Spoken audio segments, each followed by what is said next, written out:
You hear the term the cloud thrown around all the time, right? Save your files to the cloud, stream from the cloud, our apps are on the cloud. But what even is it? Well, today we're going to pull back that curtain and make this whole thing crystal clear. I mean, think about it. You're watching a movie on Netflix, or you snap a photo on your phone and bam, it just magically shows up on your laptop. How does that happen? Well, that's the cloud at work. It's this invisible engine that powers pretty much our entire digital lives. So let's figure out how it actually works. All right, so first things first, let's cut through all the jargon in marketing speak. When we talk about the cloud, what are we really talking about? Let's nail down a clear, simple definition.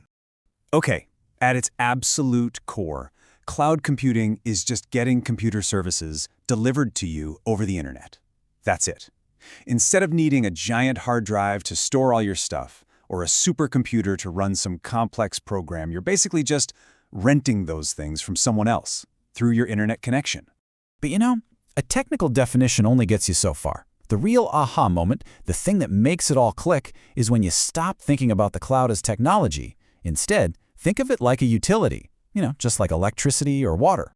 Let's break that down. The old way of doing things, local computing, is kind of like having your own little power generator in your garage. All the power, all the storage, it's right there on your own device. Cloud computing, on the other hand, is like plugging your house into the entire national power grid. You get access to a massive, shared pool of resources whenever you want. I mean, you don't own a power plant, right? Of course not. You just flip a switch and the lights turn on. The electricity is just there. The cloud works the exact same way for computing. You don't have to own and maintain these huge, expensive servers. You just plug into this digital grid and get all the power you need right when you need it. And this whole utility model, it isn't just a clever analogy. It's what makes the cloud so revolutionary. It all boils down to three key advantages that completely change the game for how we build and use software. So first, you can get to these resources instantly, on demand. Second, you can scale.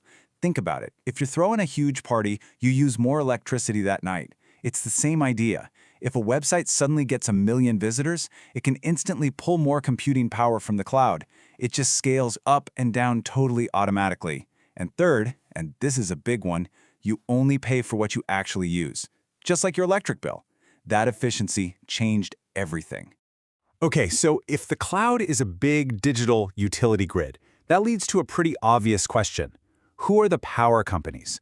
Who actually owns and runs all of this incredible infrastructure? But before we name names, we have to get one thing straight. The cloud is not some fluffy, magical thing floating up in the sky. Oh no, it is very, very real. It's made up of millions and millions of powerful computers, packed into enormous, super secure buildings called data centers. We are talking about facilities the size of several football fields spread all across the globe. And the companies that run these massive data centers? They are the power companies of the internet. The big three you'll hear about all the time are Amazon, with Amazon Web Services, or AWS. Then there's Microsoft with Azure, and of course, Google with its Google Cloud Platform. These giants have built the global grid that pretty much everyone else plugs into. So we've got this massive global utility grid run by a handful of giant companies. Okay, so what? Let's bring this all back home.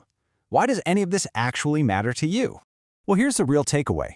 Almost every single digital thing you use and rely on every day, your email, social media, your favorite streaming service, online games, all of it is built on top of this cloud utility. It's become the invisible foundation of the entire modern internet. Think about this. For basically all of human history, huge amounts of computing power were incredibly rare and expensive. Now it's a common utility. It's as accessible as electricity. So that leaves us with a pretty mind-blowing final question. What happens next? What amazing new ideas and inventions are possible when anyone, anywhere on Earth, can access nearly unlimited computing power just by